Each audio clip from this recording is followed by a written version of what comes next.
Hello दोस्तों, नमस्कार। स्वागत है आपको अपने यूट्यूब चैनल पर।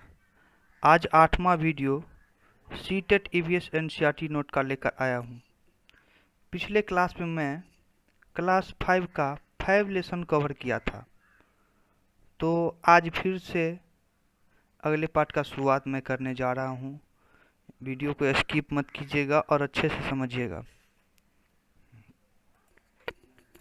तो लेसन 6 में आते हैं। ये चैप्टर है बूंद बूंद दरिया दरिया। इस अध्याय का नाम है बूंद बूंद दरिया दरिया। तो इसमें धरसीसर के बारे में बताया गया है कि यह 9 तालाबों का एक समूह था जिसे जैसलमेर के राजा धरसी ने बनवाया था। जब एक तालाब भर जाता तो पानी बहकर दूसरे तालाब में चला जाता, उसके बाद तीसरे में। इस तरह 9 तालाब भर जाते। ये 9 तालाब आपस में जुड़े थे। तो ये धरसीसर है। तो इसके बारे में बताया गया है कि मतलब ये जो है सो 9 तालाब का एक समूह था जिसको एक राजा था जैसलमेर का, धरसी नाम का, उन्होंने उसको बनवाया था। तो इसी बारे में बताया गया है, आप लोग नोट जरूर कर लीजिएगा। अगला प्रश्न है, बारिश में झीलें भरने की खुशी कहाँ मनाते हैं? तो उत्तराखंड में। उत्तराखंड में जब बारिश होती है तो झील सब भर जाती है, तो उसमें वहाँ के लोग खुशी मनाते हैं झील भरने की।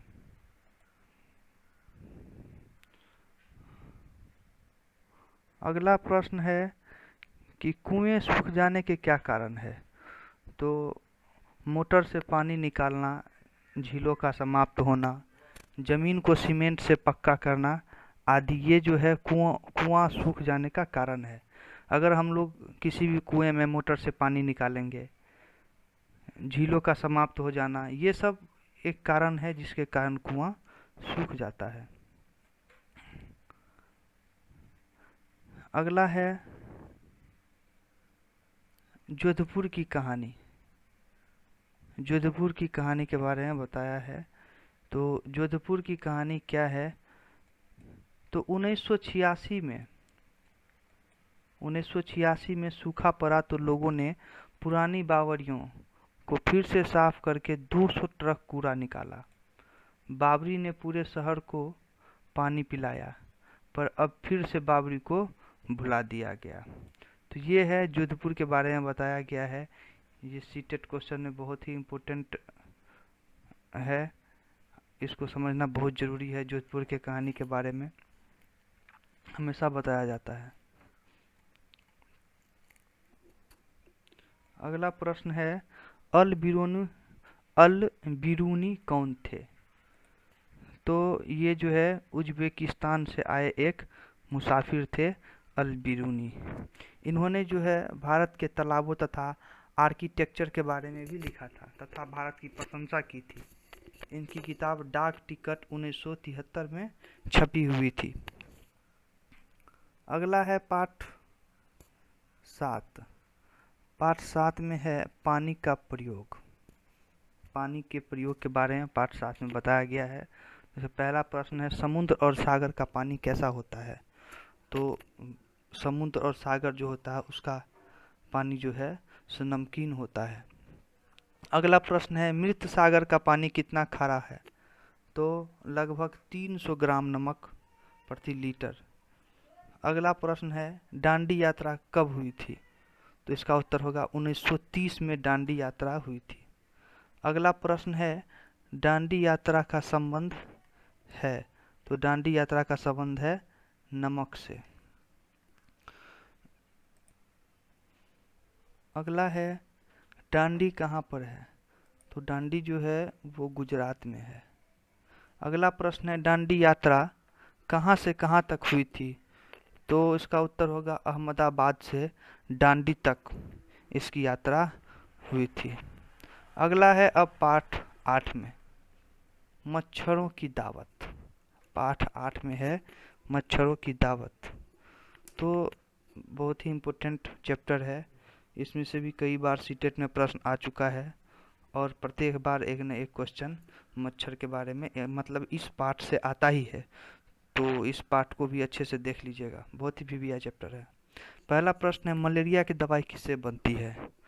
तो इसका उत्तर होगा सिनकोना पेड़ की छाल से मलेरिया की दवाई बनती है। दूसरा प्रश्न है, आयरन किससे मिलता है? तो गुड़ खाने से, आंवला से, हरी पत्तेदार सब्जियां, इस सब से आयरन मिलता है। अगला प्रश्न है, मलेरिया का कारण। तो मलेरिया का कारण होता है प्लेस्मोडियम। प्लेस्मोडियम मलेरिया का कारण है। अगला है,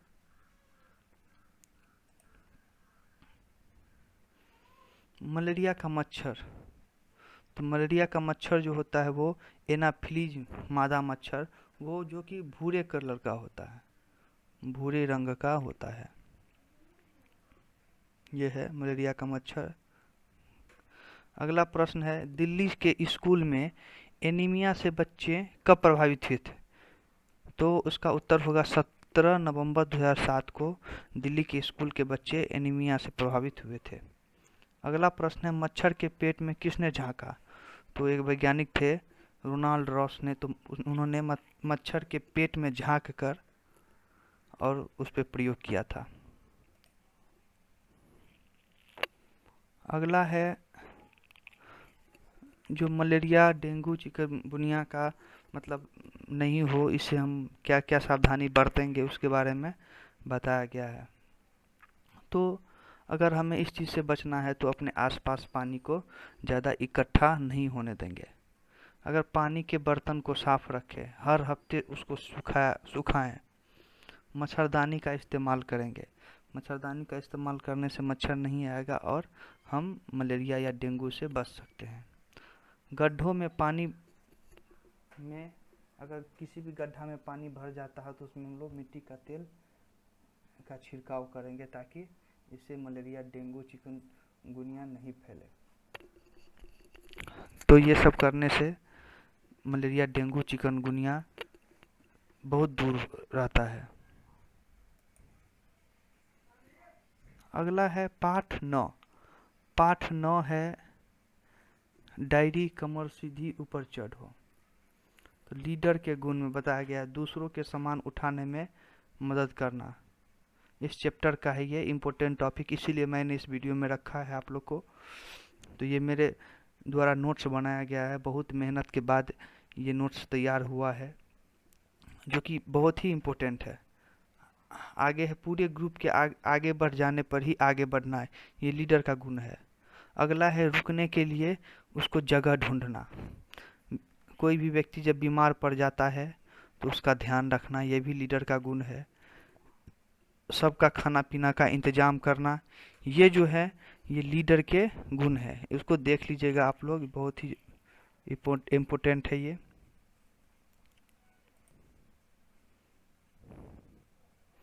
आगे है, अगला प्रश्न है, माउंट एवरेस्ट फतह करने वाली भारतीय महिला कौन थी? तो बछेंद्री पाल। अगला प्रश्न है, माउंट एवरेस्ट फतह करने वाली विश्व की 5वीं महिला कौन थी? तो उसका भी उत्तर होगा बछेंद्री पाल ही।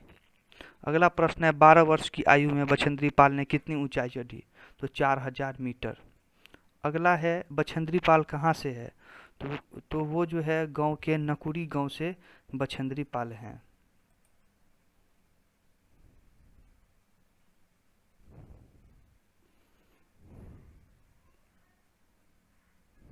अगला है प्रश्न, बछेंद्री पाल को एवरेस्ट पर चढ़ने के लिए कब चुना गया? तो इसका उत्तर होगा 1984 में। अगला प्रश्न है, बछेंद्री पाल ने एवरेस्ट कब फतह की? तो इसका उत्तर होगा 23 मई 1984 को और 1:07 पर दिन में ये जो है पर फतह पाई।